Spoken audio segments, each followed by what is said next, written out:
भारत ने पाकिस्तान पर की डिजिटल स्ट्राइक, जहर उगलने वाले यूट्यूब चैनलों पर लगाया बैन।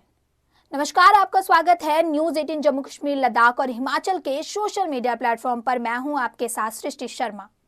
पहलगाम में हुए आतंकी हमले के बाद से भारत पड़ोसी मुल्क पाकिस्तान पर लगाम कसने में कोई कसर नहीं छोड़ रहा है। अब भारत ने पाकिस्तान पर डिजिटल स्ट्राइक किया है, जिसके बाद पाकिस्तान के कई चैनलों को यूट्यूब पर बैन कर दिया। भारत विरोधी प्रोपेगेंडा फैलाने के आरोप में इन चैनलों को बैन किया गया है।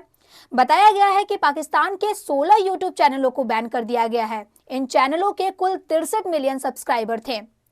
ये कार्रवाई केंद्रीय गृह मंत्रालय की सिफारिश पर की गई है। चलिए आपको बताते हैं कि किन किन चैनलों पर बैन लगा है। बैन किए गए चैनलों में पाकिस्तान की प्रमुख मीडिया हाउस भी शामिल है। Don news, Irshad Bhatti, Samaa TV, ARY news, Bol news, Raftar, the Pakistan reference, Geo news, Samaa sports, GNN, Uzair cricket, Umar Cheema exclusive, Asma Siraji, Munib Farooq, Suno news, HD और राजीनामा शामिल है। इसमें आप देख पा रहे होंगे कि क्रिकेट से जुड़े चैनलों पर भी बैन लगाया गया है। कई बार ये खेल की बात करने की जगह भारत के खिलाफ जहर उगलते थे। अपने YouTube चैनल के जरिए भारतीय क्रिकेट के बारे में बात कर मोटी रकम कमाने वाले पूर्व क्रिकेटर शोएब अख्तर के YouTube चैनल को भारत सरकार ने बैन कर दिया है। इसका सीधा मतलब है कि अब शोएब अख्तर का वीडियो भारत ब्लॉक कर दिया है और भारतीय फैंस उनके YouTube चैनल को एक्सेस नहीं कर पाएंगे। पाकिस्तान के पूर्व cricketer Shoaib Akhtar YouTube channel के जरिए करोड़ों रुपए कमाते हैं। हैरानी की बात यह है कि उनकी कमाई पाकिस्तान से ज्यादा भारत से होती है। रावलपिंडी एक्सप्रेस के नाम से मशहूर शोएब अख्तर अपने यूट्यूब चैनल पर बाबर रिजवान से ज्यादा विराट कोहली और भारतीय खिलाड़ियों की तारीफ करते हैं, क्योंकि उन्हें पता है कि भारत में भी उनकी लाखों सब्सक्राइबर हैं। शोएब अख्तर इकलौते ऐसे पाकिस्तानी क्रिकेटर नहीं है जिन पर भारत ने ये बड़ा एक्शन लिया है। उनके अलावा 3 और पाक क्रिकेटर्स हैं जिनके यूट्यूब चैनल को भारत ने बैन कर दिया है। भारत में शोएब अख्तर के अलावा पूर्व पाकिस्तानी कप्तान बासित अली, राशिद अल लतीफ और पूर्व तेज गेंदबाज तनवीर अहमद का यूट्यूब चैनल शामिल है।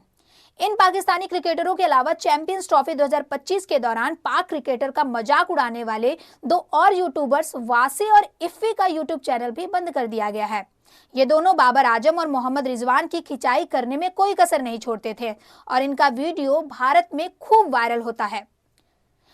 सूत्रों के मुताबिक पाकिस्तानी मीडिया के चैनल्स के अलावा मुनीफ फारूक, उमर चीमा, आसमा सिराजी और इरशाद भट्टी जैसे पत्रकारों के यूट्यूब चैनल भी ब्लॉक किए गए हैं।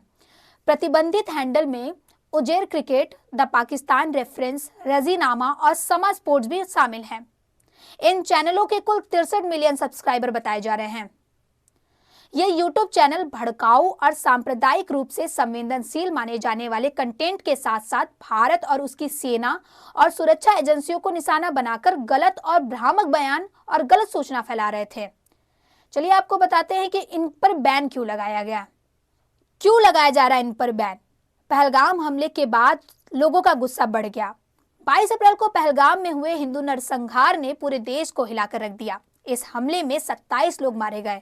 भारत ने इसे पाकिस्तानियों की नाकाम हरकत बताया।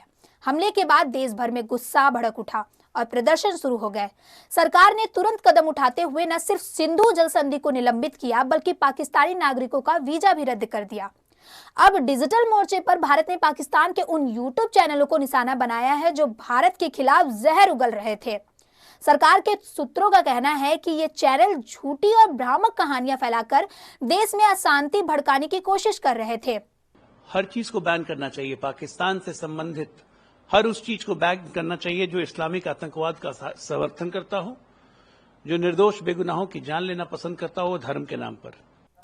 खबरों की माने तो यह एक्शन गृह मंत्रालय की सिफारिश के बाद लिया गया है, जिसमें कहा गया है कि ये सभी चैनल्स भारतीय सेना व सुरक्षा एजेंसियों के खिलाफ भड़काऊ बयान जारी कर रहे थे और गलत जानकारियां दे रहे थे।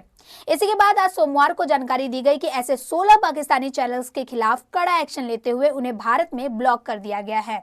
बंद किए गए चैनलों पर क्लिक करने के बाद लोगों को भारत सरकार के गाइडलाइन का मैसेज दिख रहा है।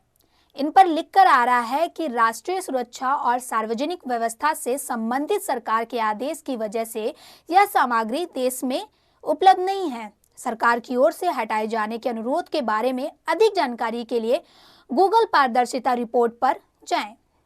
देखिए, डिफेंस कमेटी की जो चर्चा होती है वो अति संवेदनशील होती है। किसी भी कमेटी, पार्लियामेंट की स्टैंडिंग कमेटी की चर्चा के बारे में कोई जानकारी हम लोग बाहर नहीं दे सकते।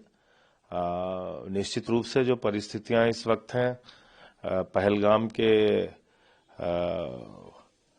आतंकी हमले में जिस तरह से निर्दोष और निहत्थे लोगों को मारा गया है, पूरा देश आज इस वक्त यही चाहता है कि उन आतंकवादियों को बर्बाद किया जाए, उनके खिलाफ कार्रवाई हो। देखिए, इस वक्त पाकिस्तान के यूट्यूब चैनल यहां पर चलें और वो अपना एजेंडा प्रचारित करें, ये तो बिल्कुल ठीक नहीं है। तो अगर उस पर बैन लगाया गया है तो ठीक है। ये भाई, पाकिस्तान का एजेंडा हिंदुस्तान में क्यों चलना चाहिए? और जाहिर सी बात है वो इस हमले को सही नहीं मानेंगे। वो आतंकवादी पाकिस्तान के द्वारा पोषित थे, वो नहीं मानेंगे। पाकिस्तान के द्वारा वो संचालित किए गए थे, वो नहीं मानेंगे।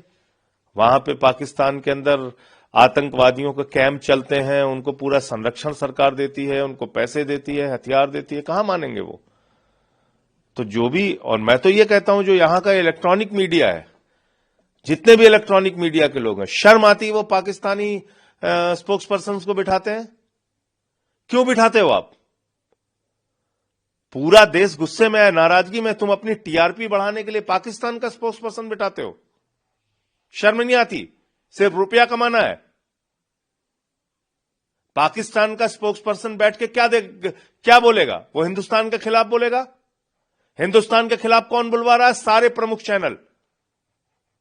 प्रमुख चैनल। आप अपनी टीआरपी, अपने उसके चक्कर में देश के बारे में जरा सा भी कुछ सोचना नहीं है, और सरकार भी इस पे चुप रहती है। आपने यूट्यूब चैनल पे बैन लगाया, बिल्कुल ठीक किया। ये इलेक्ट्रॉनिक मीडिया को भी एडवाइजरी जारी होनी चाहिए कि किसी भी पाकिस्तानी स्पोक्स पर्सन को अपने टीवी चैनल पे बुलाओगे तो तुम्हारे खिलाफ कार्रवाई होगी। वहीं रिपोर्ट को लेकर भारत सरकार ने बीबीसी पर भी कड़ी आपत्ति जताई है। सोमवार को भारत सरकार ने बीबीसी की पहलगाम आतंकी हमले पर की गई रिपोर्टिंग पर कड़ी आपत्ति दर्ज कराई। बीबीसी ने अपनी एक रिपोर्ट में, जिसका शीर्षक था Pakistan suspends visas for Indians after deadly Kashmir attack, इस आतंकी घटना को मिलिटेंट अटैक यानी उग्रवादी हमला बताया। इस शब्दावली से नाराज होकर नरेंद्र मोदी सरकार ने बीबीसी इंडिया के प्रमुख जैकी मार्टिन को औपचारिक पत्र लिखा है। पत्र में भारत सरकार ने साफ कहा है कि बीबीसी का यह शब्द चयन घटना की गंभीरता और आतंकवाद की वास्तविकता को कमतर दर्शाता है। इसके अलावा सरकार ने यह भी सूचित किया कि आगे से विदेश मंत्रालय बीबीसी की रिपोर्टिंग पर बारीकी से नजर रखेगा।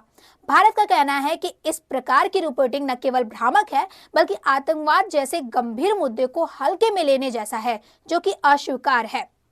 ऐसे ही खबरों के लिए देखते रहे न्यूज़ 18 JKLH का सोशल मीडिया प्लेटफॉर्म, और आपके इस खबर पे आपकी क्या राय है कमेंट करके जरूर बताएं।